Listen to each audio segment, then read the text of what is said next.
Hello, hello, everyone. Yes, yes, yes. It's that time again. Rolling into a mellow Sunday morning, week 3 of fantasy football. And here we go. I am JT, aka the Master. And this is the Master Plan. Week 3, people, like I'm saying, it's going quick and it's hot, hot, hot. You got to be ready. You got to be ready. Now, on yesterday's show, I reiterated 4 lessons, 4 things that you got to know in playing fantasy football. 4 things you got to know. And I'm going to go over them right now. Number 1, pay attention to production, not player's name.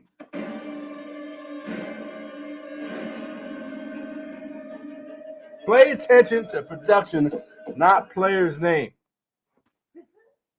Number two,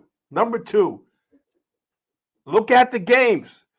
I have a service that I'm able to look at each and every individual game. Some people have Sunday ticket, they like that. Some people like the red zone, they like that.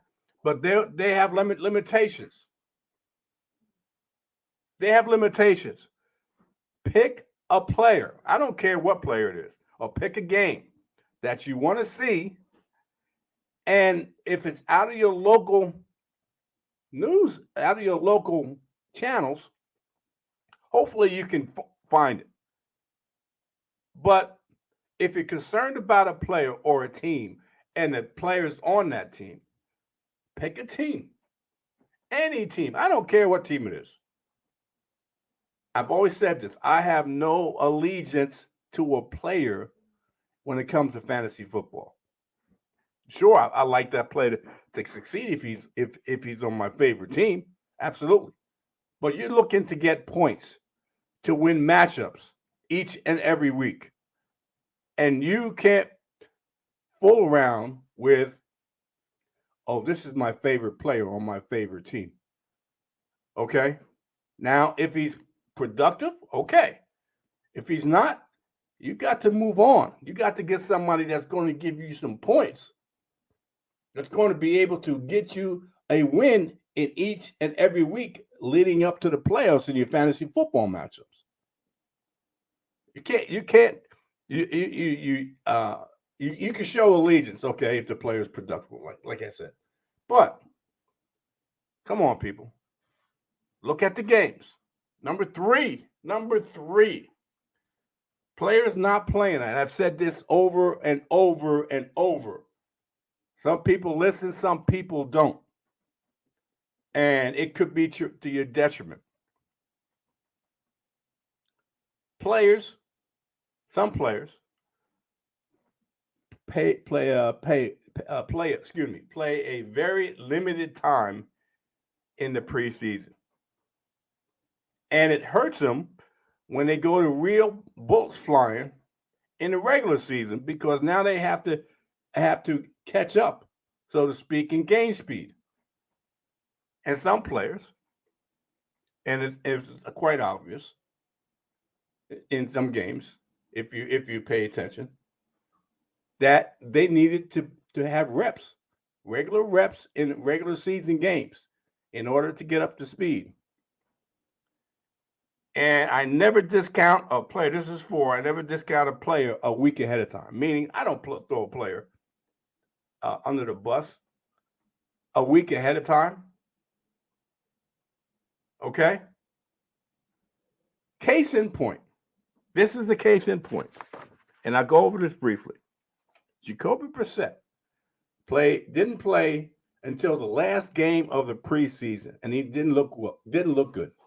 And it carried on into the first game in the preseason. But if you look at that game, he was targeting his main receiver, Amari Cooper. But he couldn't. The balls were inaccurate. He was inaccurate in throwing the football. He only played one preseason game. Okay? So that's what I'm talking about. Players not playing preseason games to get their rhythm going into the regular season. So most people and most people, okay, the so-called experts said don't play Amari Cooper. Okay, and it was warranted in the first game. But like I said, watch games. Watch games. And in the second game, it carried over. The so-called experts said don't play Amari Cooper. Jacoby Brissett is not accurate. Don't play Amari Cooper. And I said play Amari Cooper because I watched the games. I watched each and every snap as much as I could of the game. And I even commented that Jacoby had some facial expressions like he was disgusted he wasn't getting the ball, or Jacoby couldn't get the ball to him. Okay. So that tells me the next game, your main target is going to get targeted. It's going to get the ball. He's going to look for him. He looked for him in the first game, couldn't get him because of Russ. I saw that. Second game, I don't care if it was my team. What I saw is what I saw, and I said to play Amari Cooper. He got. I was expecting mid-teens. To tell you the truth, I was expecting mid-teens, 14, 15, somewhere around there. He got 23.5 points the first game.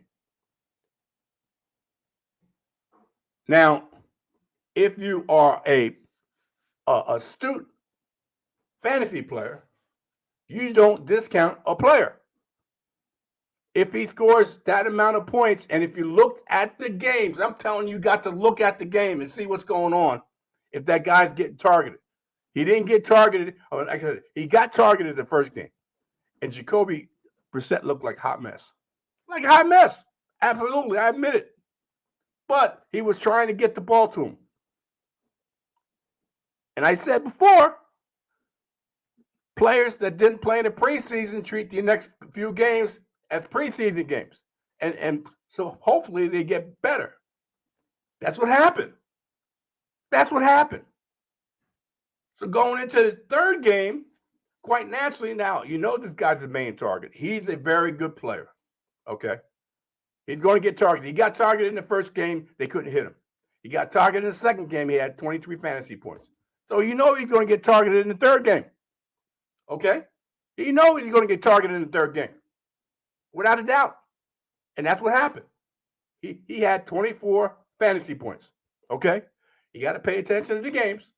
You got to know the situation in different teams. I don't care. Don't care. And I keep on saying this. I do not care if it's my favorite team's player. I could care less. Could care less. I'm looking for fantasy points. Plain and simple. Looking for fantasy points. Always keep that in mind. Always keep that in mind. Well, with that being said, let me go to the first game. I'm going to go with the New Orleans Saints at the Carolina Panthers. But before no, he's not there. Okay, he's not there. I was going to bring in Mr. FSP, but he's not there. And bring him into this talk. I'll wait until I see him before I bring him in. Let's go to the Carolina Panthers. The New Orleans Saints at the Carolina Panthers. And if Mr. FSP comes back by the time I start this, I'll have him do the away team. I'll do the home team. Okay? So, okay, here he comes now. Meandering in here. Okay. And I'll bring in Mr. FSP, and then we'll start. I'll do the home team. Mr. FSP can do the away team. Welcome, Mr. FSP. How you doing? I'm all right, but okay. I see how people like taking shots on a dead horse. I wouldn't take a shot. I was just stating facts. I mean, people I wasn't accusing anybody. No, I got you. I didn't point out anybody. I'm just saying. I feel you, and that's why I'm just saying. When You got more games to go over. I reiterated this. It's my show. I can do what I want. I Understand that. know. Okay. I know. So what I'm doing, I went over these points. I was trying to make a point of these points, and this all has to do with fantasy football. I know. You're just panicking. That's all. Okay. So I'm just waiting on you. let me put it this way, people. I'll do the home team. Mr. You just said I was gonna do the home team. Okay, you gonna change it? Okay. I didn't change it. I said I'll do the home team. Mr. FSP will do the away team. That's what I said. That's what I said. Okay. All right. In this matchup, we have Mr.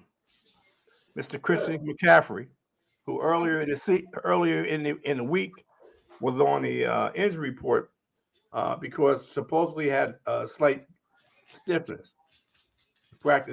He practiced on a limited basis, and he practiced fully on Thursday and Friday, if I'm not mistaken. Asked about it, Christian McCaffrey pretty much said, "Come on, man. If I get a cold and I put on an injury report, people are going to start panicking." You play Christian McCaffrey. You play the guys that are giving you points each week, regardless. There you go. Okay? You play the guys that are giving you points regardless. You play you know what? And this is going to be short and sweet. Because the fact is, I am not a big proponent of the rest of the offense, the rest of Carolina's offense. I can't honestly say play Robbie Anderson, play DJ Moore, or even Baker Mayfield. This is a very good New Orleans defense. Even though Carolina's playing home, they do not like each other like most division rivals. They do not like each other. And New Orleans has a very good defense. The only player I can actually, in good conscience, tell you to play is CMC. And that's going to make it easy for Mr. FSP because he has a lot of time to go through the New Orleans Saints. I'm giving him that. So let's do it this way, ladies and gentlemen. There's a reason why Jerry can only talk about one player on the Panthers, even though there's many more. Baker Mayfield is a very good quarterback with DJ Moore, Robbie Anderson, but the defense of New Orleans is, see, look at him. He just panicking. He's just waiting. He thinks something's going to happen, and he just put his hand over his head. You have no idea what's going on in my house. So, okay. Okay. I'm making sure everything's okay. Just keep going. Okay. Make sure everything's okay. You know, you like to panic over every little thing. So the New Orleans Saints has a very good defense, as seen last week versus Tampa Bay. Now, granted, Tampa Bay was banged up, and they're even more banged up. We'll talk about that when we get to their game. But the question's still out on Alvin Kamara. Now, this is a 1 o'clock game. So within the next, 30, 40 minutes, we'll find out if Alvin is playing. He should be coming back from week 2's injury, but you never know. The thing is, if he doesn't, I believe it's going to be a big rushing day for what's Mark Ingram. I really think that's going to happen if Alvin Kamara doesn't play. Mike Thomas is being the old Mike Thomas. I'm surprised Jameis is getting him the ball like he is, but I'm expecting him to have a good game as well. Chris Olave is the guy, the sleeper, or not the sleeper, but the guy that I think is going to have a bigger boom than he has in the past. But again, we saw in week 1 how Carolina's defense shut down a number 1 receiver on a run-heavy team. Like, it was terrible how that performance was. Last week, Carolina lost to the Giants, and they let a somewhat no-name receiver go off. So I'm expecting the receivers of New Orleans to have a pretty good game if they let Jameis throw the ball. I mean, a lot of quarterbacks, I'll use him, Jacoby Brissett, for example, they're not that good at all. And when they're facing good defenses, they underperform. Sometimes they have really good games. Like last week 1, Jameis had a very good game because he had to come back. Week 2, he had a decent game, but it wasn't an outstanding game. You know, he played a defense that was okay. So I don't expect a lot from players like that. But you never know. You never know. Field conditions, weather. Right now, the game's in Carolina, and there's a hurricane coming up the coast. So people in Florida, I'll talk about that when we get to the Tampa Green Bay game. But people in Florida and that coast are about to be in for some very bad, nasty weather. And that should play a role in any decision you make. Because you can have the best receiver in the world, but if the weather's bad, it's really not going to be a good game. We can talk about the last year's game, Indy versus San Fran. Monsoon. Very little passing, a lot of running. So you got to consider that. All right, we can move on to the Houston Texans at the Chicago Bears. I'll take the Chicago Bears. This is going to be very short, sweet, because there's not too many offensive options on Chicago. People. You're done? Wait a minute. No. Oh, okay. Just a pause, because I'm trying to make a point. People. Justin Fields has only thrown 28 times in 2 games. In 2 games. Most quarterbacks throw that in 1 game. Mm-hmm. 1 game. He threw 11 passes in good weather. It wasn't horrible weather. It was good weather in Green Bay. 11 passes against the Packers, and they were trailing.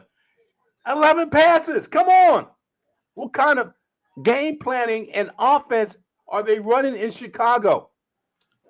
The only guy, because of the Houston Texans defense, that I can honestly tell you to play is number 32, 24, 32. David Montgomery. That's it. Darnell Mooney, I liked, but he's not getting the ball. Cole Kmet, I told you I liked him as a sleeper and tight ends.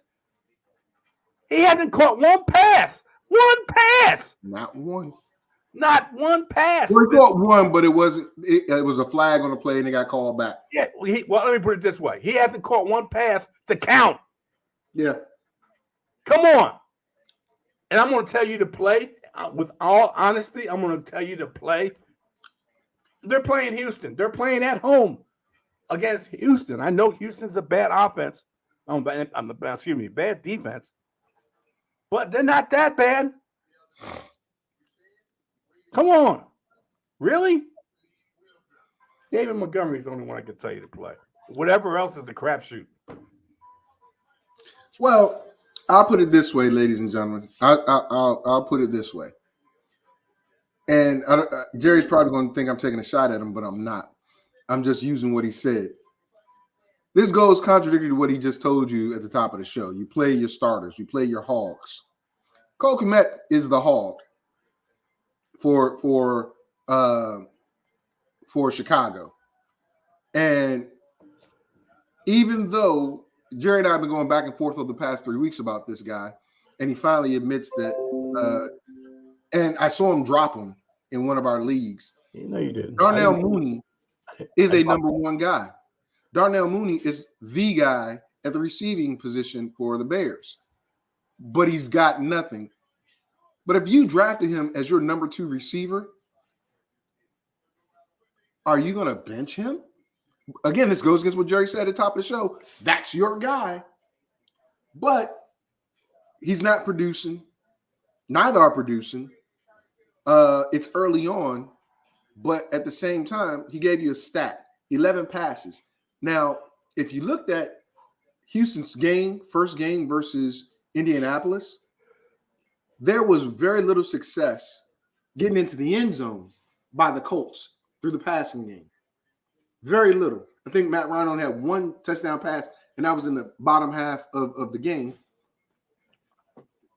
They're susceptible to the run, though. Houston's defense is susceptible to the run. So I expect, like you said, David Montgomery to do well. Now, again, going against Jerry's own logic, I agree with him. You sit those hogs. Those are the guys you drafted to be your starters. Why? Because it doesn't look like they're going to get anything. They might turn around and have a hell of a game. They might. But don't look like it. Are you talking about Houston? Or you talking about Chicago? Come on, man. Chicago. I'm talking about both. Can I set up how I'm going to talk about it? You're taking too long. You're taking too long. Okay. All right. Well, you didn't tell me I had a time limit. All right. So Houston's offense. Again, we both have been touting Nico Collins, but Nico Collins has not been the guy. Morris is the guy. Morris is the guy along with Cook. Morris has been catching more balls, having more targets than Nico Collins, but Brandon Cooks is the guy there. Dameon Pierce, I can't tell you to play him, man. Not against the Chicago defense. I can't tell you to do that. Even though AJ Dillon and Jones had a good game, I can't in good conscience tell you to start Dameon Pierce at all. Not this week. I can't. But if you're in a bind, because I don't know if Jay's going to talk about it, but several QBs aren't playing today. One of which being Justin Herbert. And I'm quite sure if you draft Justin Herbert, you didn't pick up a second quarterback. So go get Davis Mills off the waiver wire and plug him in. Davis Mills should have a decent game. So that's what I got. All right, people. At the beginning of the show, and I'm going to reiterate this one more time. At the beginning of the show, one of the things I said is look at the game, see what's going on. Mm-hmm. Look at the games and see what's going on. If your tight end in Chicago is not getting any targets, or your main wide receiver is not gaining any targets, you don't play them. Plain and simple. They may be the dogs on that team, but if they're not getting any targets, quite naturally, that's contrary to what I was saying about a wide receiver that was getting targets, but wasn't in the first game getting the ball, but he was getting targets. That's definitely totally different. That's what I'm saying. Totally different. If you're not getting any targets, they're getting targets. It's just they're not getting completed. If you look at the games, Justin Fields, even though last week, because you don't talk about last week, he only threw the ball 11 times. That was game planning. But week one, in that monsoon, he threw the ball enough times that Komet had, I think, like 2 or 3 opportunities in the red zone. But continue, because I know we're off of that game. Let's go to the next game. This is getting difficult. Okay, here we go. Kansas City Chiefs at the Indianapolis Colts. I'll take the Indianapolis Colts because they're home. Mr. FSP is going to do the Kansas City Chiefs. All right, there's a lot to talk about here. You know what?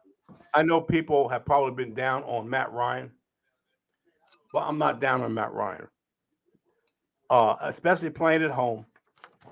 And the fact is this. Matt Ryan is still slinging the football.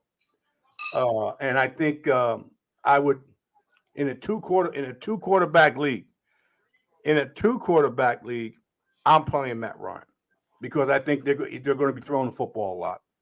Quite naturally, their go-to guy, the heart and soul, in my opinion, of the offense is Jonathan Taylor. You play Jonathan Taylor without a shadow of a doubt, even though he didn't have too good a showing last week, if I'm not mistaken. You play Michael Pittman Jr. I'm telling you, this offense needs Michael Pittman Jr. in the offense. It couldn't be more apparent how crippled the offense of Indianapolis was than last week when they played the Jacksonville Jaguars. And Matt Ryan couldn't rely or couldn't get the ball, which he tried, couldn't get the ball to any other receiver. Michael Pittman coming back and playing this week. He's going to play this week. Is a godsend for Matt Ryan and the Indianapolis Colts. With that being said, I have maybe a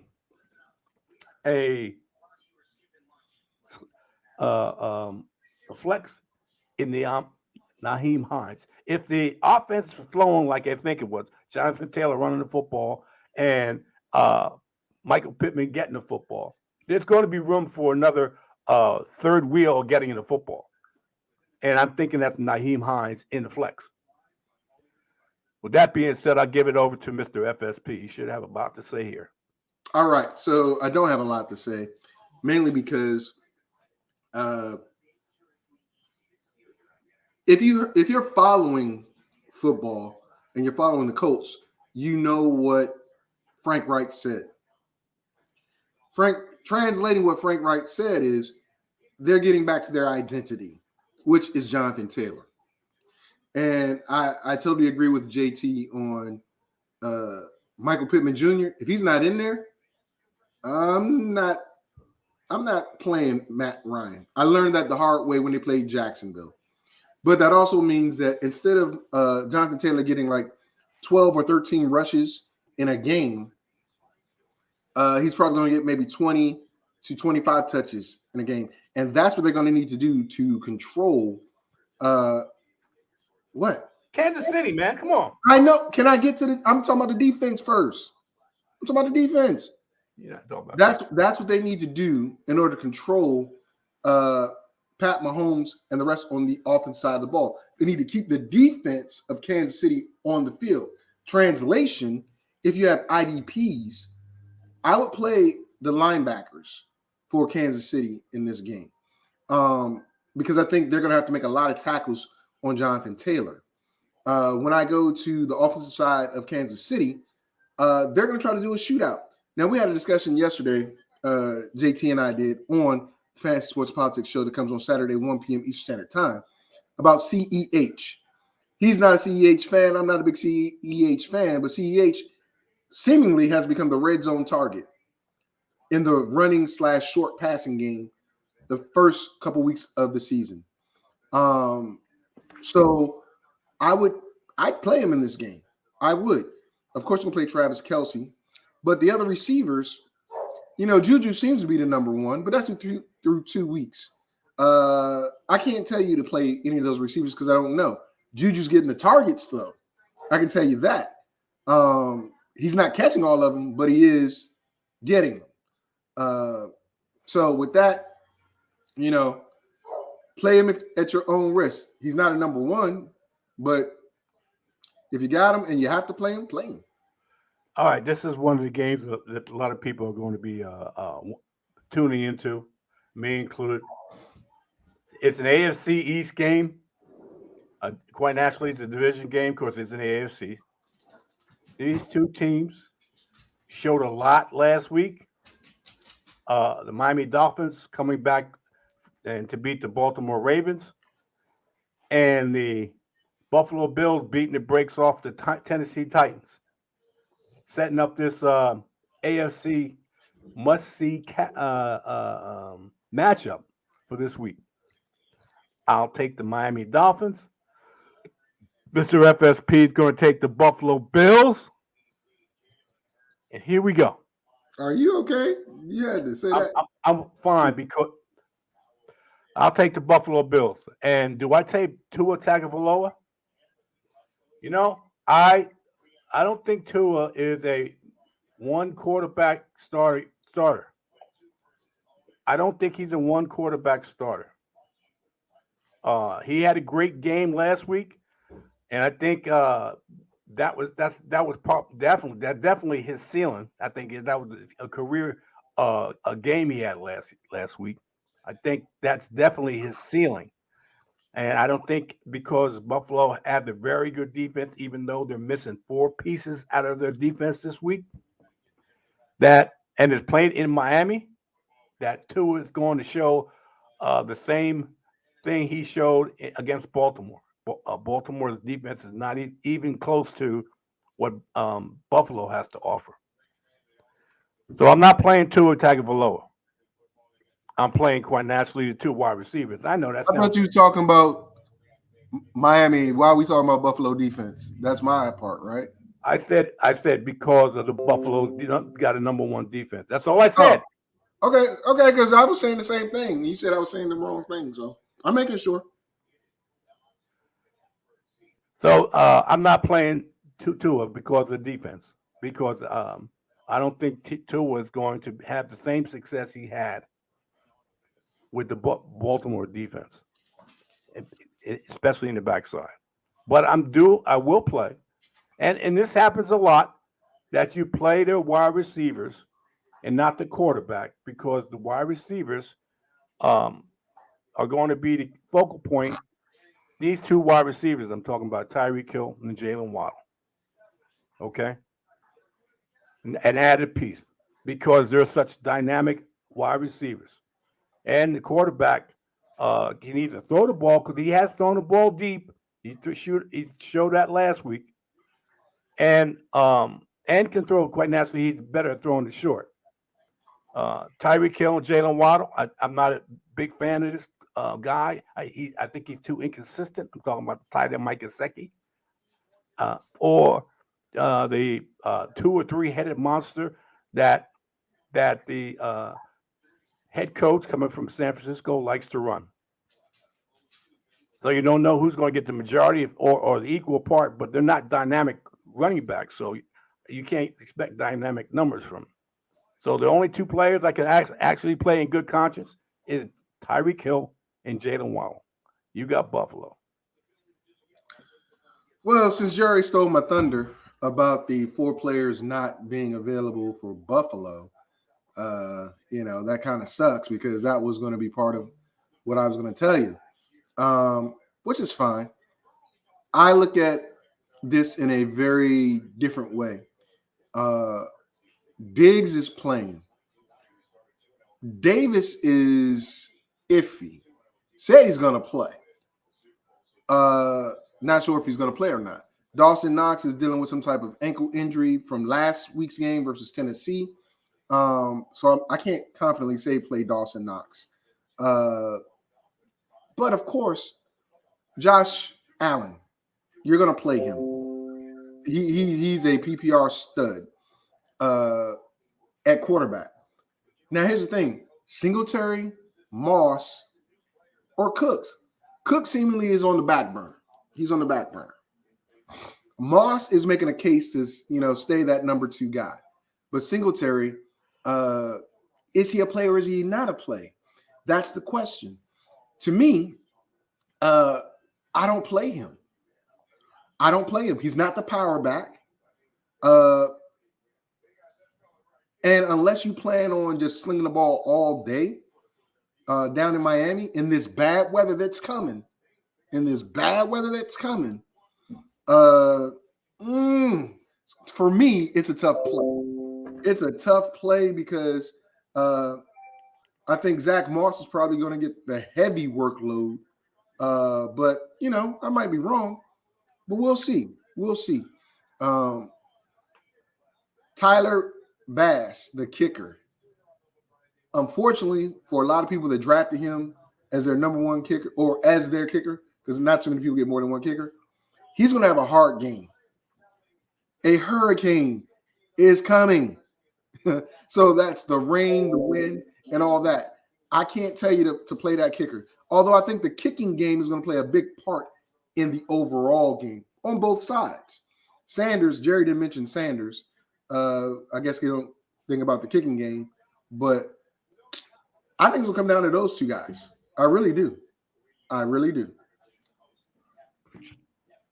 right, let's move on to the next game, that would be the Detroit Lions at the Minnesota Vikings.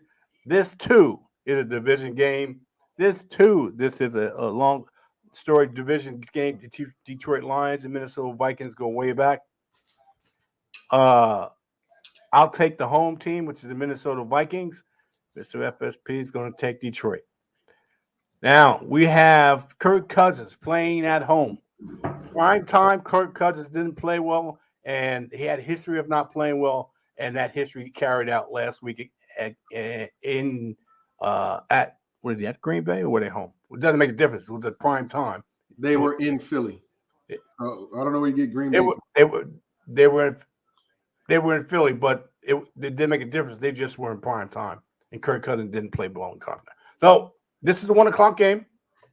This is a game. Kirk Cousins is primed to play. They're playing at home. They're in a dome. It's perfect ideal weather. You play Kirk Cousins.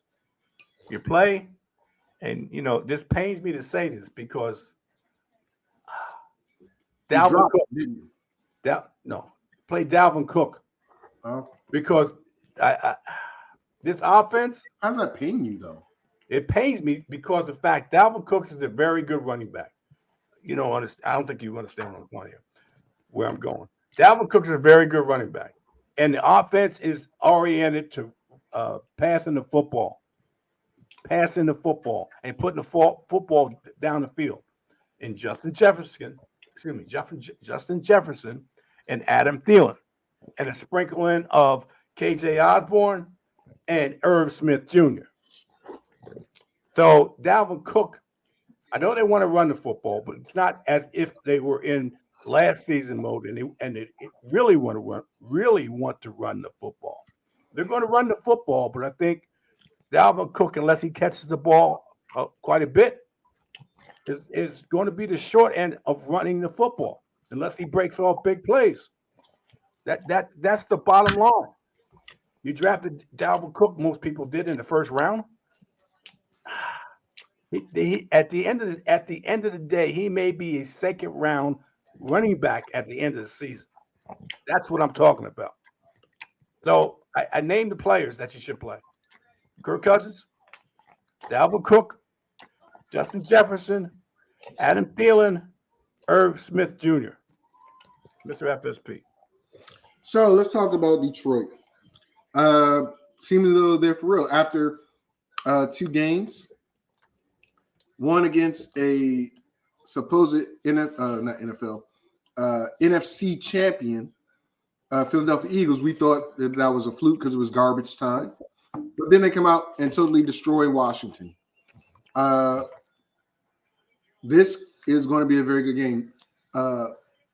Jerry dropped Jamal Williams. I forget who he dropped him for, but I got him. He's out-touched DeAndre Swift. DeAndre Swift came into the season already nursing some injury, whereas he only touched the ball 12 times, I believe, over the last 2 games, 12 or 13 times over the last 2 games. That's not good news for DeAndre Swift fans, especially those who wanted him in the first round or drafted him in the first round or even said he was a first-round pick. He's not. He's injury-prone. But I expect him to get another maybe 10 touches this game, along with Jamal Williams and Reynolds, and do well. Amon-Ra St. Brown.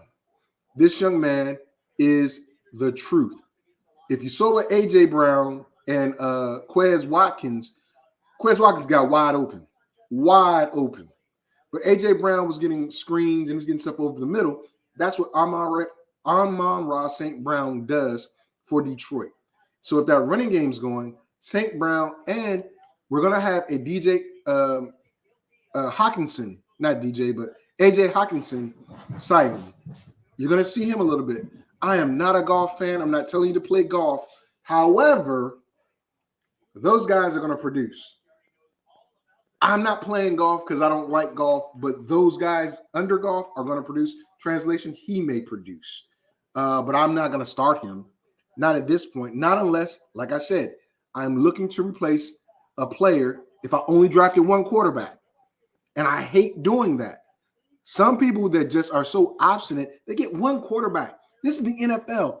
Anything can happen and has. Dak is down. Herbert trending in the wrong direction. These are players that, yes, they're highly performing, but you never know. And now you're stuck on the waiver wire.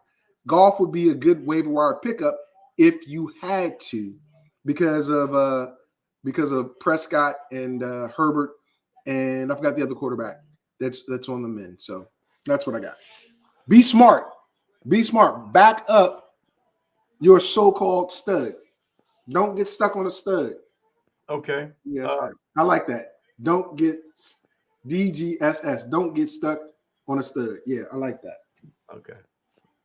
Baltimore at the New England Patriots. I'm going to make this short and sweet. Jacoby Myers is out. He's not playing. Did you hear that? Jacoby Myers is out. I knew that. I knew that before the show came on. Okay. Because he wasn't ruled out. He was trending to not play because of his knee injury. So if they just said he's out, then he's out. But like 20 minutes ago, it was trending that he wasn't going to play. Damian Harris. Let me back this up here. All right. Have Jacoby Myers, he's out. So where are the passes going to go to? Where should the passes go to? That's the question. Is it going to go to Jonnu Smith, Hunter Henry, more to Nelson Aguilar, or Ramondre Stevenson? Think about that. They're going to pass the football. They want to run the football because that's the type of offense they have. They want to run the football, but who are the passes going to go to? And you're going up against a pretty good defense that's going to get after the quarterback. So a young quarterback wanting to get the ball out quick, in my opinion, the passes are going to go to Hunter Henry and Jonnu Smith. Maybe more to Hunter Henry because he has a rapport with Hunter Henry versus Jonnu Smith. The New England Patriots have been famous for going to tight ends when they lack wide receiver talent. So I'm looking at this young quarterback against this Baltimore Ravens defense, going to their tight ends more. Now, are they going to have results? Who knows? But I'm thinking that it's going to go to the tight ends in more of in the passing game. So I'm playing Nelson Aguilar and Hunter Henry. That's the only ones I can actually say, along with maybe the running back. Did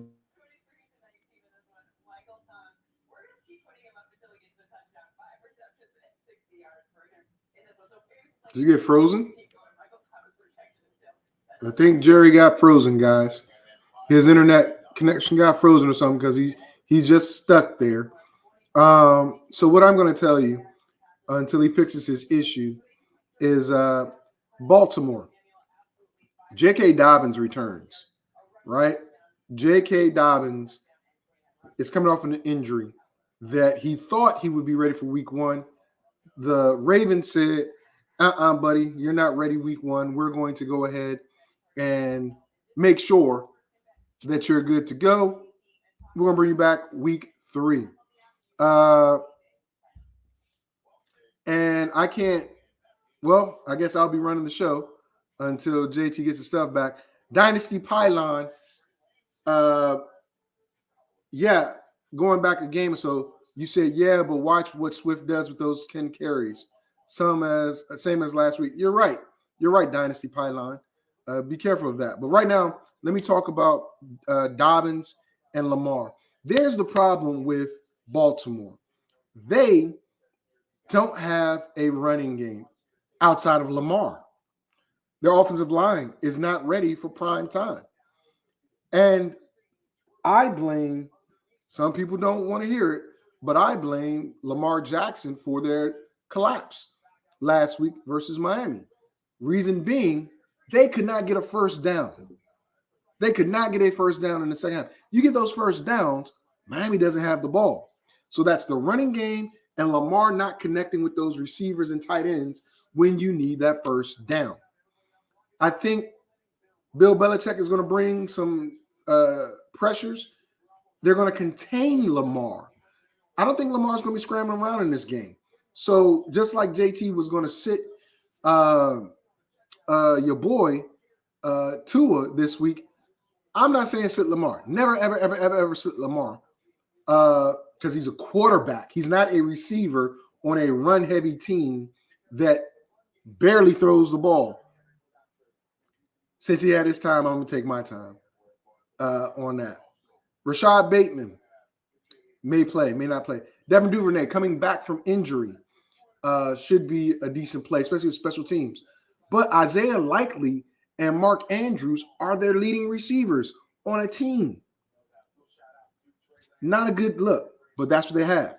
And that's the starting sits. But since he took the time to top of the show to talk about never sitting your dogs or your whatever, you got to look at your matchups. Unless they are a true dog, meaning, like he said, Dalvin Cook. You're going to play Dalvin Cook, even though Dalvin Cook isn't getting those many touches. You're going to play him regardless. Justin Jefferson. Even though Slay in Philly shut him down. Shut him down. You still played him because he's a dog. You don't play a guy that has subpar quarterback play, bad weather conditions, and going against a pretty damn good defense. You don't. If they're not on a team that's going to feed him the ball all the time. 1 or 2 games of feeding somebody the ball, there he is. He's back. Good. Maybe. But Rashad Bateman, he's not getting the ball 20 times. Devin Duvernay, not getting the ball 20 times. So I'm not going to say to play him. Even though they're the dogs of that team. Even though they're on, and again, like I said, a run-heavy team. A run-heavy team. You got to understand what they're going against. And New England does not have the best secondary, but it's good enough. Especially when a quarterback doesn't normally throw the ball outside of the numbers or is inaccurate.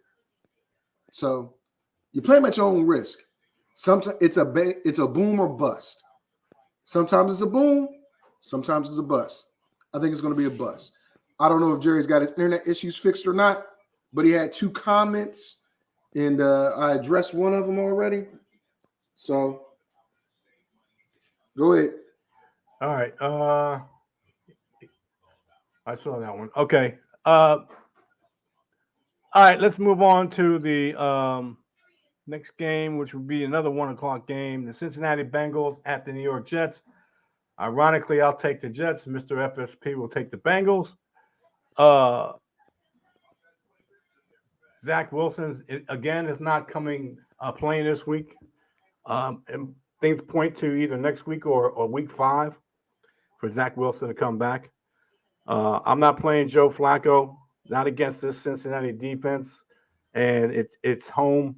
The Jets are due for a letdown because of the big win they had last week. I'm not counting for Joe Flacco to have a big weekend. Now, the problem I have is this. They got 2 running backs that they like to play. And I'm on the free Breece Hall banner right now. Free Breece Hall. It looks like they want to incorporate Michael Carter a lot into this offense. And quite naturally, that eats up fantasy points and time, playing time for Breece Hall. Obviously, to me, I keep saying that coaches get paid millions of dollars. Fans sit in front of their TVs and watch games and can see who's the better talent, and they don't get paid to make that decision on who plays. This is one of them, in my opinion. Breece Hall, I know he's a fantasy football favorite. People want him to succeed, but the bottom line is he's a better back. Bigger, better back, more versatile. He's more versatile. So play Breece Hall. Now, I know number 17 in the Jet program, which is Garrett Wilson, had a good week last week. rookie wide receivers have a tendency, not all of them, but a lot of rookie wide receivers have a tendency to be inconsistent. Big week, 1 week, next week, not so. But I think this is going to carry over against the Cincinnati defense. I like Garrett Wilson. Elijah Moore, I do like. He's the pseudo number 1 wide receiver. I do like both the wide receivers in this. I'm not a big Corey Davis fan. I don't think that's going to happen big time in this game, or the tight end Tyler Conk. So to me, it's a Brees Hall, Elijah Moore, Garrett Wilson type of game. Cincinnati, Mr. FSP. Cincinnati all day, every day. Listen, who they think gonna beat them Saints? Nobody. I'll put it this way. Joe Mixon's had a rough 2 weeks. Joe Burrow has had a rough 2 weeks. When you face the top 2 pass rushers in the game, and your quarterback gets sacked, I believe he's been sacked like 12 times already. More, which is terrible. 17 times, I think it was. Something like some outrageous number. But again, you're facing the 2 best pass rushers in the game. There's a huge difference in that. For people that don't understand that, they're just stuck on the slow bus. Those if you don't have a solid left tackle, established left tackle to stop Micah Parsons or TJ Watt, not too many teams do, then you run at them or you run away from them, but you don't roll the pocket towards them or roll away from them so they can run you down and hit you from the backside. You don't do that. But Joe Mixon is going to have a good game. So play him. He's probably your number 1 back. Probably got him in at the bottom of the first round. T. Higgins. Chase. You play him. Cincinnati is going to see what Baltimore did to the Jets and Cleveland almost did to the Jets. Cleveland just couldn't finish the job. Amari Cooper couldn't knock the ball out. Later on, he said he should have just laid on it. Duh, you nitwit. But the Jets aren't that bad. Jerry mentioned some young talent over there. And my namesake, Sauce Gardner, does have his hands full because he's not going to stay with Chase. And if he's going to rock with T, that's going to be a problem. That's going to be a problem. Another Ohio team is going to put up some points this week, except this Ohio team is actually going to win and not give it away in the last 7 minutes of the game. That's kind of like how they won week 1.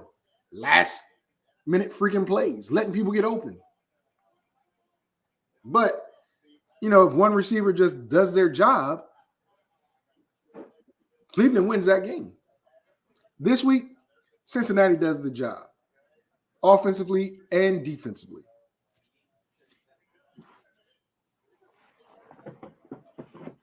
All right, let's go to the Las Vegas Raiders at the Tennessee Titans. I'll take the Titans. This is going to be short and sweet. You take the Las Vegas Raiders. No Ryan Tannehill. Grudgingly, I tell you to play Derrick Henry because that's the heart and soul of what they do in Tennessee is running football. So he's going to get his touches. What he does with them is maybe a different story, but he's going to get with his touches. So you play Derrick Henry. You play, and this is a surprise here, people. Not Robert Woods. This may be the game that you see this rookie finally get noticed. Let me put it that way. Maybe he gets his first 100-yard game. Treylon Burks. The Mussman line, and this happened last season, and I thought it was pretty funny. This seems like deja vu all over again. And we had just talked about this team in the last segment about the Jets and the Cincinnati Bengals. And the reason why I'm saying this because there was a whole lot of issues going on with Traylon Burks about and whether he's going to be a bust because things weren't working out.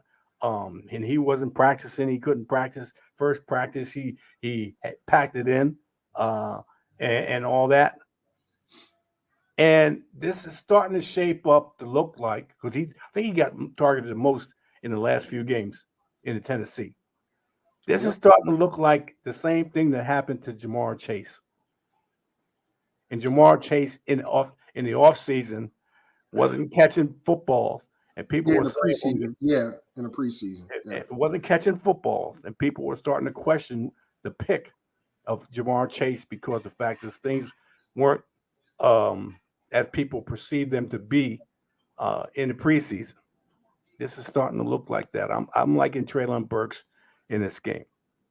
Mr. FSP, I got Traylon Burks, Derrick Henry, and that is it. Not even Austin Hooper. Okay. Go figure, especially since you made him our. Never mind. Not even. I made a point to say that. I said, Okay. I'm not going to talk about it. But here's the thing. Traylon Burks. Talk about the Raiders. I know. Can I finish? Go ahead. Don't tell me talk about the Raiders. I'm trying to make my point just like you did earlier. Traylon Burks, this is not the preseason, and you don't have that type of time to play around and drop balls and then come in the season because the Raiders are going to knock the snot out of you. Well, you don't got to ask, but look at what they did last week versus the Cardinals. Yes, they lost the game, but there was a catch that could have got the Cardinals in position to win the game that Marquise Brown just dropped after he got hit. Abrams is not looking to make an interception. Abrams is looking to make a hit. Understand that. He's looking to make a hit. So tell him who Abrams is, because you just said Abrams. Okay, the safety, the strong safety for the Las Vegas Raiders. Now, here's the thing. Chandler Jones and Crosby are going to come after Tannehill. So I honestly think Tannehill's not going to finish this game as the starting quarterback. He's going to underperform, and I believe because of the pass rush of the Raiders, you're going to see that rookie quarterback this game. He came in last week to finish. I mean, not even – I think he played a quarter and a half because Tannehill was stinking up the joint. So Malik Willis might be the answer to scramble around, especially if the Raiders stack the box, which they're known to do. Devontae Adams, huge game coming. Huge game. Here's the thing, though. Security blankets not playing. Two of the security blankets aren't playing. A strong run game in Josh Jacobs, who's at home ill, and Hunter Renfrow not playing. Josh Jacobs made the train. He took a plane on his own. He's with the team. Okay. Well, as of yesterday, I didn't know that. But Hunter Renfrow's gone. So if Hunter Renfrow's gone, who's the other receiver? Darren Wallace probably going to get fed like a mofo. Darren Wallace going to get fed. I expect big games from these guys. Big games from them, especially against that Tennessee defense that looked terrible versus Buffalo. Terrible versus Buffalo. So just look at it. Take it for what it's worth. The big boys. Now, if Jacobs didn't play, I would have said expect Zamir White to have a big game. I think Zamir White's still going to have a big game because if Josh Jacobs has some type of illness and now he flew out there on his own, he's not 100%. And Bolden isn't playing. Zamir White's number 2. Think about it. He might not start, but he's going to get some go. He's going to get some. Let me put it this way, people. The Zamir White show is coming soon at your local theaters. The Zamir White show is coming soon. If you have a chance to pick him up on the waiver wire. I suggest if you got a spot on the bench, pick up Zamir White. That's my suggestion to you. Okay? Because that show is coming soon. And the fact is this. The fact is this. If they told him to fly out on his own, how much do they care about him? Think about that. If you want to come to this game, you fly out on your own. How much do they think about him? Hello. All right. Next game. This is Victor's game. And I'm going to enjoy watching this game. Philadelphia. You're a hater. Nope. You know what, Victor? You're very trying today. I'm telling you. How? Oh, I'm trying. Yesterday you were trying. Go in person. I want to remember that. Philadelphia at the Washington Commanders. So why are you going to enjoy watching this game? I'm going to enjoy watching this game because this is supposed to be a 50 plus game, meaning it's supposed to be a lot of offense in this game, not because it's Carson Wentz or it has to do with your Washington Commanders. I'm watching a football game that's supposed to have fireworks. Why would you say that? Because I didn't even say anything about that. Guilty conscience. You said I was a hater. That means you thought I was talking about No, you're a hater, period. You just said okay because it's Victor. Regardless, let's move on. Let's move on. Philadelphia. I don't want to get into. Come on, man. Philadelphia Eagles at the Washington Commanders.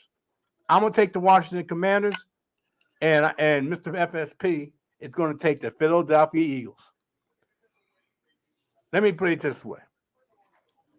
I'm one of those guys that drafted a one quarterback in my league. And it happened to be a quarterback that got hurt. Okay. Lesson learned. It is what it is. I mean, somebody's been telling them for years, don't do that. I never said don't draft. No.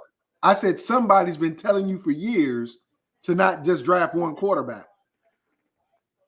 Look. That's what I said. Okay. So I drafted one quarterback. Anyway, I was going up against a fan of the Washington Commanders. See, here comes the hate. I knew it was coming. It's not on me, y'all. It's not on me. It's not on you. About to hate. Absolutely. About to hate. That's right. I'm about to tell that person you hating on him right now. Because the fact is this. That person last week talked a whole bunch of mess because it was a matchup in fantasy football. And I said to him, because I did it before we got on the show, so he couldn't block me. I'm picking up his quarterback, and I'm going to beat him with his quarterback. And you know what happened, people? That just happened. Last week, I beat him with his quarterback. Beat him like I owned him. Like you owned him? Beat him like I owned him. That wasn't even a close contest, okay? So he talked all that smack last week, and I returned the smack talk, which is fine. That's part of fantasy football. But he couldn't come through. He couldn't come through with his so-called smack talk, and it happened to be what I had told I was going to do. Okay, and someone else said, "Oh, you're going through a murders row in the first 3, 4, 5 games. This guy. I said, okay, no problem. I can't stop it. It's the schedule. Whatever it is in front of me is in front of me. If I win, I win. Or I lose, I lose. Well, this one was so sweet. It was so sweet. Anyway, you talk about the game and not. Anyway, I had to put that in there, and I know I see that. And he and I see that I played Carson Wentz in this game. I think Carson Wentz is because of the incentive of playing against his old team. I think he plays pretty well, especially playing at home. And this is probably one of the few times I would play Carson Wentz. Okay, I played Carson Wentz in this game. I played Antonio Gibson in this game. I would play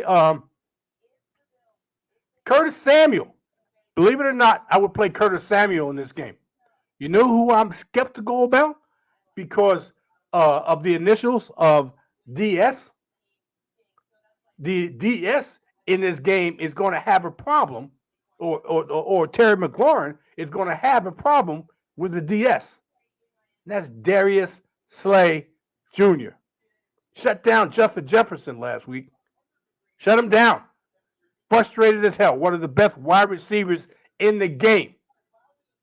And he got shut down. Darius Slay is balling. And this is the division rival. I would play Jerry McLaurin, but I wouldn't be surprised if he doesn't have a big game. He may, but you're playing him. You got to put him in there because he's a very good wide receiver. You got to put him in there. And I would play Logan Thomas because Carson Wentz likes throwing to the tight end. He does. So what's up, Samuel? What's up, Samuel? Who's that? I don't know, but they're watching. Thank you for showing up and listening, and hope you enjoyed the show, or enjoying the show, I should say. Maybe not the blackout, because they enjoyed it better when it was just me.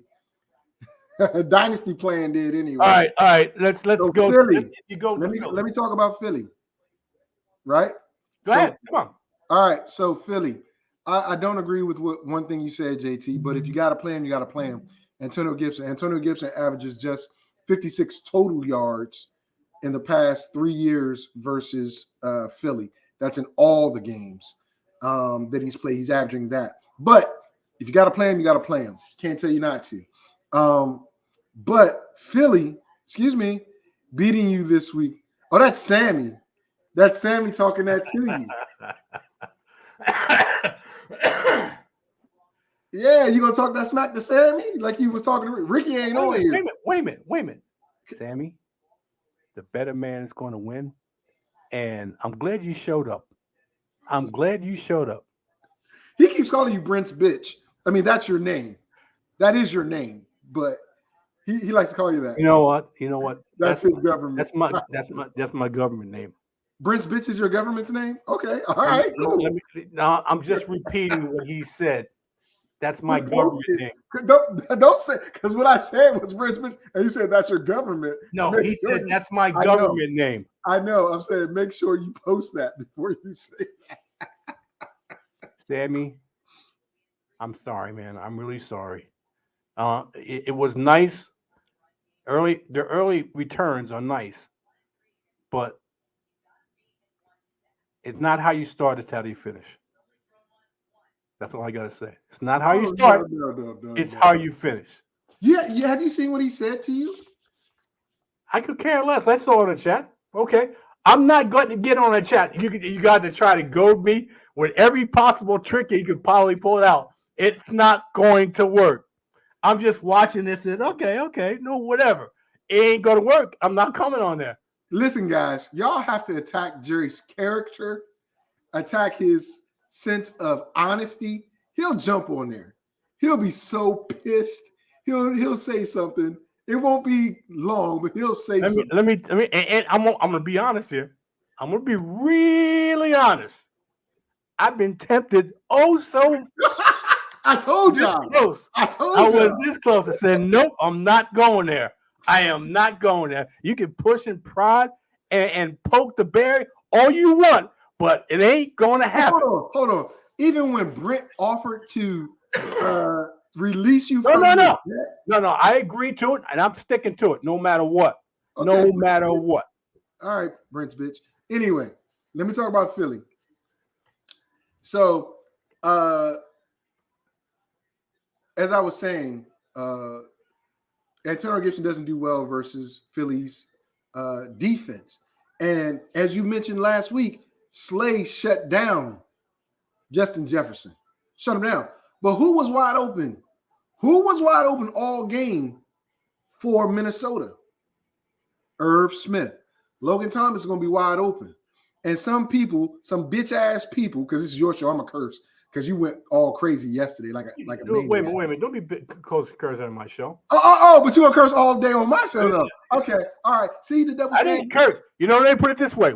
You know what happened when I started saying some words that you didn't like? I muted you. Yes, I muted you. So anyway, Irv Smith. That's what I did. That's what you did to me yesterday. So yeah, because you act like a child, a petulant child. But anyway, look, wait. You know what? Let me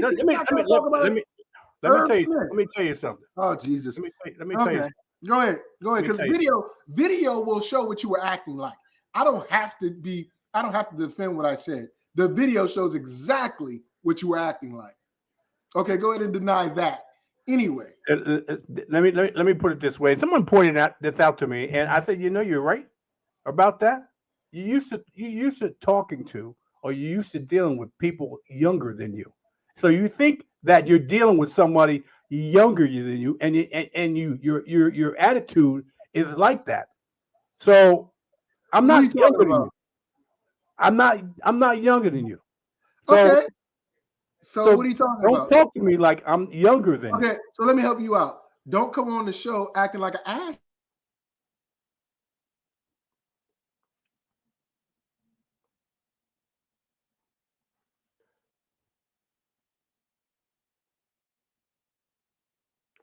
People, when you start putting 4-letter words on my show, this is what happens. This is what happens, and I'm sorry. I apologize, but this is not going to happen here. Not going to happen. As I was saying, because I didn't curse anymore. Jerry just thinks he has power because he acted that way yesterday. We're talking about Philadelphia. He acted that way for 20 minutes. We're talking about As I was saying, just like Irv Smith, Logan Thomas should be wide open. Now, on the flip side of that, the one thing that Minnesota did not do early, they tried to do late. They tried to get the ball to Adam Thielen, the number 2. So what I'm going to tell you is, if Washington wants to win this game, they're going to have to attack Philly's defense with Curtis Samuels and Jihad Dotson. But I don't think it's going to be enough because Jalen Hurts is going to get the ball to A.J. Brown. Washington has they have blown coverage once or twice every game. Just look at last week. Amon St. Brown ran right through him. A.J. Brown's going to do the same thing. A bigger, stronger version is going to do the same thing. Dallas Goedert, play him. I made a mistake by playing Freiermuth over Dallas Goedert in one of my leagues because Freiermuth was getting all those targets. And what happened freaking Thursday? He got garbage time targets, 2 targets for 41 yards, garbage time. That's what you get when you think you're playing the hog against a team that doesn't really do well. I mean, you get bit either way. But I believe that Jalen Hurts is going to throw for 350. I believe A.J. Brown is going to get in the end zone at least twice, Dallas Goedert at least once, and Miles Sanders at least once. As Jerry said, this is going to be an over 50 game. Over 50. I really believe that. And I believe Washington's going to see what Minnesota did to Philly and try to emulate that, but with 3 receivers and a tight end. And we'll see what happens. And I don't need 4-letter words to get my point across, unlike somebody. All right, let's go to the Jacksonville Jaguars visiting the maybe Justin Herbert-less Chargers. The injury report for the 1:00 games comes out at 11:30, if I'm not mistaken, and the 4:00 games injury report comes out at 2:30, 3 o'clock, if I'm not mistaken. So those who have Justin Herbert should make plans, and hopefully you grab. Let me put it this way: if you have Justin Herbert as your main quarterback, my suggestion to you is get a backup quarterback that's in a late game along with Justin Herbert. if that's possible. If you're going to put a late game quarterback such as Kyler Murray may not be available, maybe Matthew Stafford or uh, Marcus Mariota or Geno Smith, unfortunately, may be one of those quarterbacks because they're late game quarterbacks, late in the afternoon. You may have to replace Justin Herbert for one of those, and or you want to take the chance. And I wouldn't recommend it taking a chance and putting Justin Herbert in there and not having a viable backup plan for a quarterback. That's what I'm talking about. I'll take the Los Angeles Chargers. Mr. FSP is going to take the Jacksonville Jaguars. Vegas took this game off the board before you start anything. They took us off the board yesterday afternoon. That's a telltale sign based upon what Jerry just said. You need to know that, ladies and gentlemen. Well, based on what I just said and also what I just said is this. He's a game time decision. He's going to be working out or doing whatever he needs to do. He may take a pain injection to get on the field. This is the latest news. The very latest. So it's up in the air whether he's going to play or not because if it's a pain tolerance thing. Because that pain medication that he's going to get injected with is going to wear at one point or another. And funny thing you say that because isn't that how his career started? And he took the job from Tyrod Taylor. Yes, and he's was getting a pain injection in his ribs, and he's suing that doctor. There's a lawsuit in active lawsuit right now. Hey, Sammy, I am right about Jalen Hurts. Watch what happens. I am right about Jalen Hurts, bro. Yeah, he had Jalen Hurts. That's all right. That's all right. I have Carson Wentz. I'm telling you, this is a must-see TV game. Must-see TV. And Sammy, I have Hurts in another league along with A.J. Brown on that same team. So it's a tale of two worlds. Do I want him to go off and beat me against you? Or do I want him to go off and win my other matchup? It is what it is. That's fantasy football, man. That's fantasy football at its best. Well, I put it this way. I love Sammy has weak trash talk. So it doesn't matter if you lose to him. But, I'm going to dog you out. So. I could care less. I say it's fantasy football, and talking garbage on fantasy football is part of it. So it is. It is what it is. I could care less. Like I said, if he goes off, I hope he goes off because in the more expensive league I'm in, where I'm playing for hell of a lot more money, I hope he goes off. So if he goes off and beats me, okay. I got bigger fish to fry. No problem. Y'all see how he deflects, right? No, he dogs out Ricky. He dogs out Ricky, but it's going to be okay if he loses this week. No, it's not going to be okay. But I'm in a different circumstance. I'm in a different circumstance. So the different circumstance dictate what I'm saying. All right, let's go to the next game. Anyway. I'm playing Chase Daniels. Believe it or not, I'm playing Chase Daniels at home. Absolutely. He's got Austin Eckler. He got Mike Williams and Gerald Everett. I'm playing Chase Daniels, regardless, believe it or not. Okay? Against the Jacksonville Jaguars, going all the way across country to LA to play the Chargers. I'm taking Chase Daniels. Okay? Austin Eckler, Mike Williams, Gerald Everett. You got the Jacksonville Jaguars. Listen, ladies and gentlemen, let me just be honest with you real quick. Robinson is back. At least for the first couple games, he's back. He's relegated Travis Etienne to less than the third down back. He gets in when he gets in, which is not good for fantasy owners that drafted him high.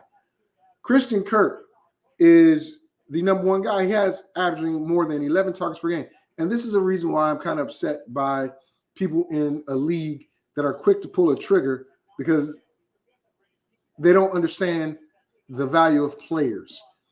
For whatever reason, you have a high-powered offense in Jacksonville, and the defense is surprisingly really good this year so far.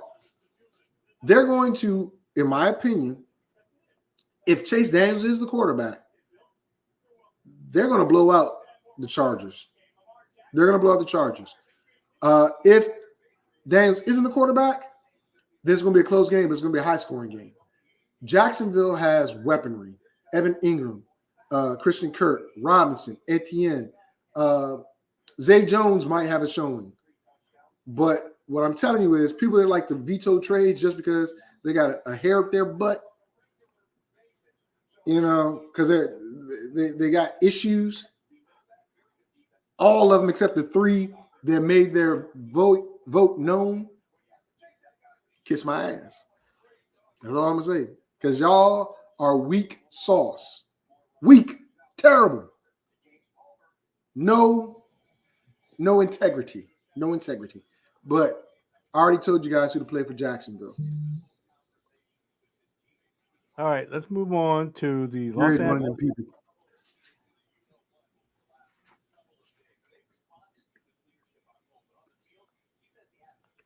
Let's move on to the Los Angeles Rams and the Arizona Cardinals because the extra stuff is not necessary. It's not necessary.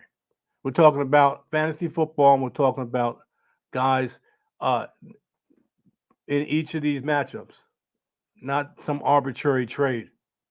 Come on, stop it, let it go, let it go, let it go. Anyway, Los Angeles Rams at the Arizona Cardinals. I'll take the Cardinals. Now, I know people like to look. Some people like Kyler Murray. I understand that. He can be a dynamic quarterback. He is. And as dynamic as he can go the opposite direction in a bat of an eye. And it's been well documented on video that he can be like that. But you play Kyler Murray they're playing at home, which is ideal for them. They're playing at home. They're in flux. This team is in flux. They need to win some get back-to-back games. Otherwise, this team is so fragile, it can go the opposite way real quick mentally. Real quick mentally. So you play Kyler Murray.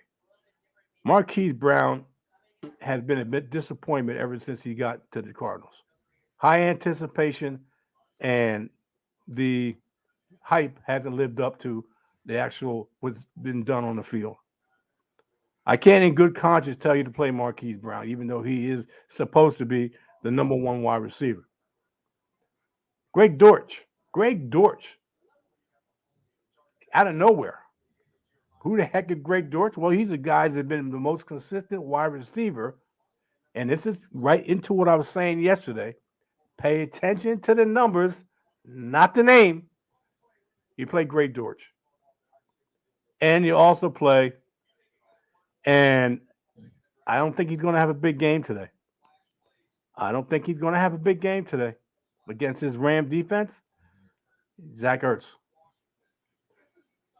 But because of the situation without DeAndre Hopkins, I think Zach Ertz is going to be a viable target. How many targets and how many catches and what he does with them is going to make the difference. You played Zach Ertz. With that being said, I give it to Mr. FSP, and he should have a plethora of players to play for the Rams. So, to piggyback off what you said, Zach Ertz is the second leading target for the Rams. I mean, not the Rams, the Cardinals team thus far. So, yeah, you play him. According to your logic, those targets, they mean something. And that's true. But when I look at the defense of the Rams, here's one thing I noticed. Marquise Brown's going to run by Jalen Ramsey. He's going to run by him. but is he going to catch the ball? Is he going to catch the ball? That's the question. Are you talking about? Are you talking about the Rams offense? I'm talking about the Rams. More people play IDPs all the time, guy. So most people, I'm one of them. I love Bobby Wagner, and I play him. Even on this team that doesn't seemingly have a pass rush since Von Miller left. But on the flip side, there's so much flux in the backfield of the Rams. I'm not sure who to play. I know that Akers is supposed to start. They want him to start, but he's not ready. So Darrell Henderson is the guy. But they take Darrell Henderson out when they want to throw the ball. They put Cam Akers in. Allen Robinson showed up last week after having two targets week 1. Last week, he gets in the end zone. He has a good game. So he and Cooper Kupp are a good tandem. Higbee is the guy that's going to have the biggest game here. I don't know what you're laughing at, but Higbee is the guy. Is your dog snoring? Yeah, he sounds just like you. I can play you snoring and my dog snoring. Y'all sound alike. No, stop. Come on, stop. Don't attack my dog. Don't attack my dog. Because y'all both sound the same. Look, I didn't attack your dog. I asked you if your dog was snoring. Oh, okay. I'm making sure. Just leave Stud alone. Come on, man. Stop. Jeez. Can I finish the analysis? You interrupted me. I was trying to give the analysis. So it was hard to hear over the snoring. Trust me, I know. So Robinson, yes. Robinson and Higbee. I expect Higbee to have a very good game versus that Arizona secondary. They're missing a pass rush up front in Arizona. JJ's good, but they need to find somebody else to come with them. Otherwise, Stafford's just going to be picking them apart all game. All game. I expect Stafford to go over 300. Now, here's the thing, though. Historically, Arizona and the Rams have had low-scoring games. I don't know if that's going to stick this game. It might, but I see Stafford going over 300. I like, of course, Cooper Kupp, Allen Robinson, and Higbee to be the guy that surprises everybody. All right. You finished? Yeah. Okay. Atlanta at Seattle. I'll take the Seattle Seahawks. Mr. FSP will take the Atlanta. Matter of fact, I'm glad you said it. I just got an Earl Thomas autographed helmet. It's a nice helmet, too. All right. I'll take the Seattle Seahawks. Mr. FSP will take the Atlanta Falcons. I'm not playing Geno Smith. I know it's the Atlanta Falcons defense, but I'm not playing Geno Smith in this game. 2 players I'm playing. Only 2 players that I'm playing. I can't count on an inconsistent Tyler Lockett. Is this going to be a big week, or is this going to be a no-show week? That's the type of player Tyler Lockett is. DK Metcalf is the number 1 wide receiver. Geno Smith is going to be thrown to DK Metcalf. Just depends on how much he can get the ball to him. You got to play DK Metcalf. You got to play DK Metcalf. And Rashad Penny. We're talking about the Atlanta Falcons, who are not a good defense. Rashad Penny's the number 1 guy. But, and this I'll say again, I said it before, Kenny Walker is coming. Oh, my God. Kenny Walker is coming. Okay? And Snow is not snoring. Jesus Christ. I'm going to tell you something. I'm going to let you know. That was you that I had recorded. So that wasn't my dog. Just to let you know. Now that's my dog. But before that second that you just heard, that was you. You are very immature, man. I'm telling you right now. Because I knew he was going to attack my dog. I knew you were going to attack my dog. Oh, my God. Anyway, people, Mr. FSP, you got Atlanta Falcons. All right, Atlanta. Here's the deal. I know JT just said he's not going to play Geno, but he's going to play DK. And he's right because the secondary of Atlanta is suspect. It is very suspect. I would not play Atlanta's IDPs or their defense anywhere in this game.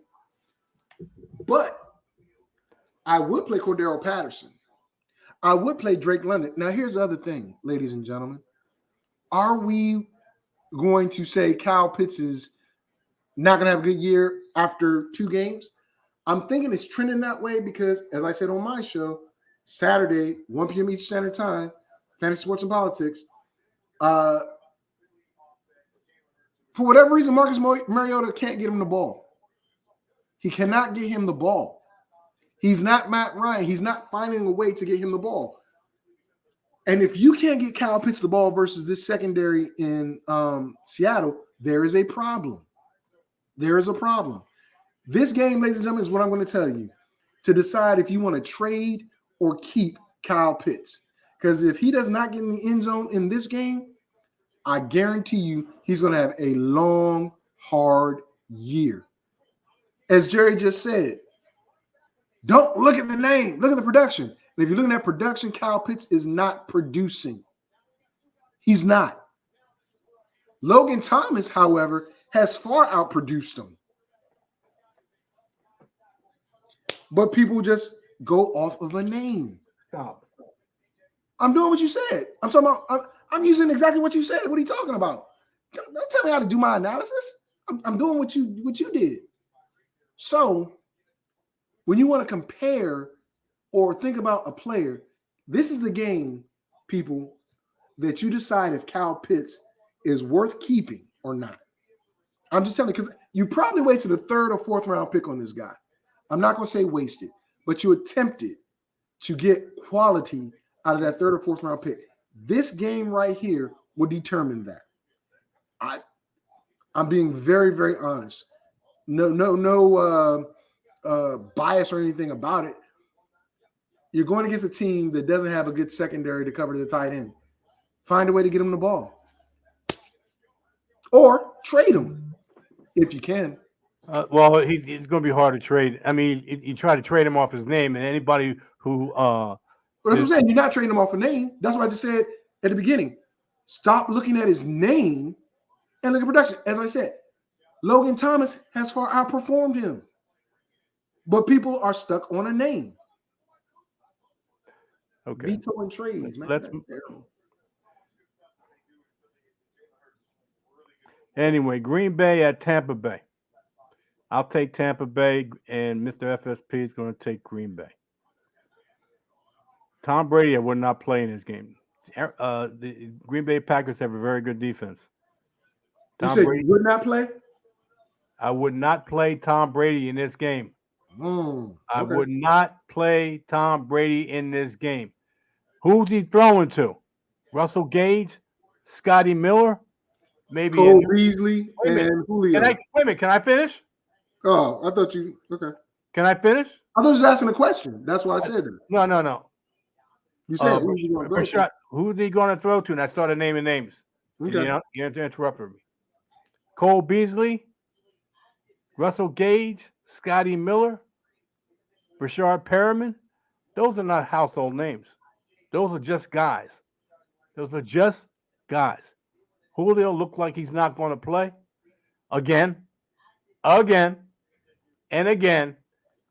Looks like that's the tale of Julio. He starts off healthy, maybe the first 2 games, not even the first 2 games. And he's in and out of the lineup because of his health. This is Uncle Lenny game. Uncle? That's not what they call him. Oh, Cousin Lenny. No. Uncle Lenny. No, Lombardi Lenny. Whatever Lenny you want to say he is, I believe that's his game. So if you have Leonard Fournette, be confident in putting him in a lineup. Even he's dealing with he's nicked up. So you play Leonard Fournette and you hope for the best for the other wide receivers, but I don't think any of these wide receivers you can count on to be a absolute play in fantasy. Mr. FSP, Green Bay Packers. Green Bay Packers. Okay, check this out, ladies and gentlemen. They showed you, Green Bay showed you how they're going to win games this year. Sammy Watkins, IR. He's not coming back to week 8 or 9. Gone. Alan Lazard came back, didn't do much, isn't a factor. Dobbs got speed, but got to get developed. Christian Watson, not ready for prime time. So how does Green Bay win games? They run the rock with Dillon. They run it with Jones, and also put Jones out in the slot and let him catch the ball. I said this in the preseason. They're going to put Aaron Jones in the slot and make him more of a passing receiver. If you look at the game last week against the Bears, Dillon and Jones were on the field for 80% of the time together. Dillon's the pounder. Aaron Jones is the receiver. Jones is on the outside sometimes. But he's also catching the ball because that's who Aaron Rodgers feels comfortable throwing to. I told you guys also in the summer again that he was the second leading target and receiving threat last year for Green Bay. Guess who's the number one receiving target and reception guy so far in Green Bay? Aaron Jones. You play him. He should have been a top 5 fantasy player. People don't understand. They don't look at these things. They think they know it all and say, okay, well, he's back. No. I think where did Aaron Jones, well, in our draft in Vegas, because we were going to get him, but he fell. Like, I think he got picked just before, like 2 picks before our pick in the second round. So we got Alvin Kamara. But Aaron Jones is the focal point. Is in if Green Bay wins this game, it's going to be those two. I'm not expecting nothing from Watt, especially with this weather coming. With this weather's coming in, it fits perfectly into what Green Bay wants to do. Flip it over to the defensive side. My guy, and I love him, Mr. Alexander, the highest paid corner in the NFL. You don't have to worry about nobody. As Jerry said, who's playing? A receiver. Cole Beasley just got elevated. So I expect Cole Beasley to get a lot of PPR stuff. I don't know if he's getting the end zone because I don't know the dynamic between him and Tom. But I don't expect a lot of throwing in this game. If you know where Tampa Bay is and you know where this hurricane's at, it's going to be a lot of water and a lot of wind coming. Oh, it's a 1:00 game, so it might not be that bad. No, but the weather. It's a 4:00 game. It's 4:00 game. Oh, yep. Well, sorry for you.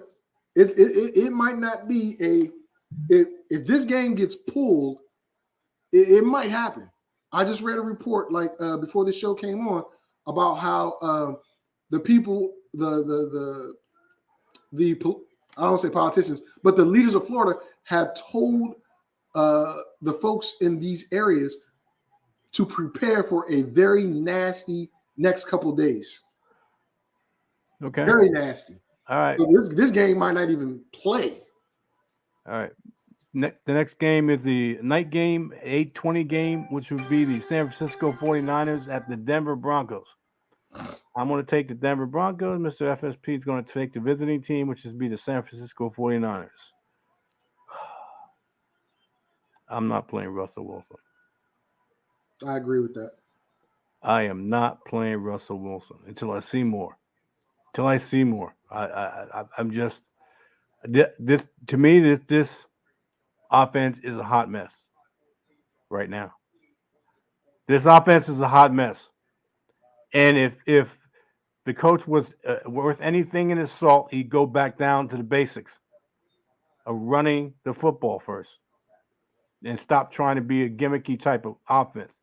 Get down to the basics and run the football, and that includes Javonte Williams with a little sprinkle of Melvin Gordon. But I like Javonte Williams in this game. Along with, I know I said don't play Russell, but I think he's got to throw the football sooner or later. And I think because Jerry Jeudy banged up, KJ Hamler ain't all that healthy. it's Cortland Sutton. So, in my opinion, and only in my opinion, in this in this game, is two Jacoby carries. Myers is out. It's two. What? Jacoby Myers is out. Yeah, I know that.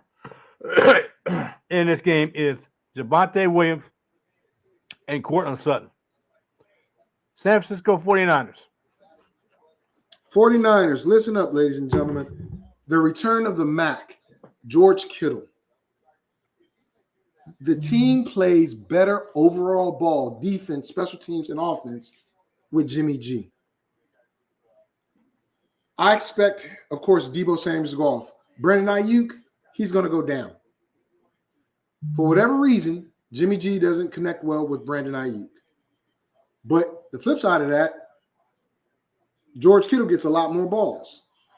That running attack, I can't tell you who to play. I can't. It's a hodgepodge of running backs, and you never know who's going to be the hot hand. But that defense, and this goes into what Jerry was saying about not playing Russell Wilson, that defense is going to swarm. When I tell you that entire team plays better with Jimmy G on the field, it's because the defense isn't doing constant 3 and outs because the offense has to punt the ball. Jimmy G moves the ball. The defense rests, they come back, and they're stronger. Now, Jerry Jeudy's out, meaning, as JT said, Cortland Sutton's going to need more targets. And the tight end, Allen O, I believe his name is, he's not, I don't think he's going to be a threat, especially against this defense. Not against this defense. Bosa, I expect Bosa to get at least 2 sacks. 2 sacks. And Warner to get at least 10 or 11 tackles. Because if Denver does what Jerry said, that means they're going to do a lot of running with Javonte and Gordon. Guess who's right there playing middle linebacker? Fred Warner. And he's going to get, I think he's going to get double-digit tackles. I think he's getting double-digit tackles. It's in Denver, so the kicking game should be on point for both teams. Gold is not a long-range kicker, but in that altitude, he'll probably get a nice 45, 50-yarder with ease, but we'll see. That's what I got. Okay. The last game of the season, last game of this week, week 3, is the Dallas Cowboys at the New York Football Giants. I'll take the Giants. Mr. FSP will take the Dallas Cowboys. And people, you know how much I love the freaking Giants. No, I don't. At all. Yes, he does. Yes, he does. No, I don't. Along with the Jets. Yes, he does. No, I don't. Anyway, Daniel Jones, no. Sterling Shepard, Richie James, come on. Really? I know Sterling Shepard is probably Daniel Jones' favorite, but we got DBs that can handle these wide receivers. We got DBs that the Cowboys have that can handle these wide receivers. And a pass rush that can handle Daniel Jones. Saquon Barkley seems like he's back to his old self. A year removed from ACL. A year removed from the ACL. Where most backs, if they're worth anything, if they are going to come back from an ACL injury, is a year after that. I like Saquon Barkley in this. He's the focal point of the offense, without a doubt. So he's going to get the touches, whether it's in the air or being handed off to. I like Saquon Barkley. Mr. FSP, you have your favorite team, the Dallas Cowboys. And that's why I go at you, because you say stuff like that. Dallas Cowboys. Look, I do not like Cooper Rush. Cooper Rush at home did very well with only one receiver, CeeDee Lamb. Well, Michael Gallup might play. It's a Monday night game. And as Jerry just said, people coming off injury, ACL, MCL, whatever it is, don't do well. And especially your wide receiver coming back off of that. You see what happened to Chris Godwin first time he came off. Yeah, but they rushed him. He shouldn't have been back that early anyway. But that's a good point. No preseason, no nothing, and you aggravate a hamstring on top of your previous injury. I hope that doesn't happen to Gallup. Actually, I do because I don't like the Cowboys. But right now, McCarthy's coaching for his job. Michael Parsons and that defense are the best thing going for the Dallas Cowboys. Now, you got to play Pollard and you got to play Zeke. Zeke is right now, believe it or not, Zeke is a running back 4. Believe it or not, he is a running back 4. Tony Pollard is above him. I'm not saying I'm a fan of either, but it's going to be a pretty tough game for them. The Giants should come out and win this game because I can't tell you in all good conscience to play CeeDee Lamb or Dalton Schultz or Pollard. I can say they're the best players on that team. Stop, Cap. Stop. But that defense of Dallas, play that defense of Dallas. I got a choice between Dallas defense and the Ravens defense, and I'm torn. One's playing New England, one's playing the Giants. I'm going to play the Ravens defense because I love the explosiveness of the Giants offense. That's all. All right. Well, that's it, people. That's all I got. I got something. What you got? So every Saturday, 1 p.m. Eastern Standard Time, FSP, that's me, Fantasy Sports and Politics, is on the air. Now, we got an interesting thing happening. Sunday morning, the NFL is going to be in London. It's going to be in London. I don't know if I'm going to be able to do the show Saturday because of my job, but we shall see. We shall see. Actually, I probably will. Because I'm going, excuse me. I might be there. I don't know. We'll see. All right, Huh? Go ahead. I'm waiting for you to finish. Okay. But I want you guys to understand your teams need to be locked, or your players need to be locked. First game happens Thursday, but remember, you got that 9 o'clock game, the Saints and the Vikings. Starts at 9:30 a.m. Eastern. That's 6:30 a.m. my time. So if you got a Justin Jefferson, a Dalvin Cook, Alvin Kamara, or whoever, make sure you get them locked in. Make sure you get them locked in before their game starts. And with that, good luck on your fantasies today and next week. Hopefully you got some good information. And that's Isaac from Love Boat. I don't know if too many people know that. You done? For now, yeah. Okay, people. It's 10 a.m. Eastern Standard Time is where you'll find me. I'll be back here next week.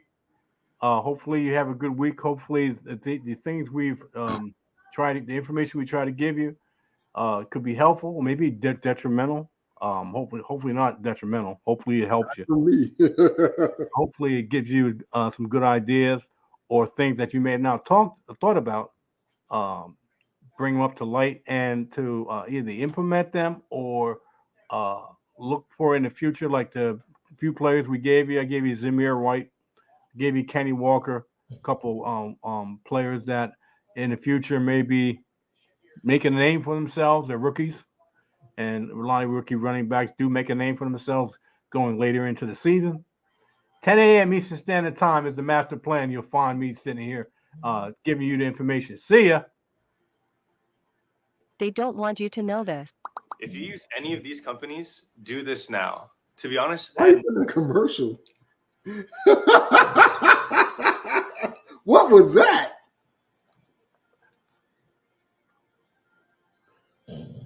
See you, people. Take care.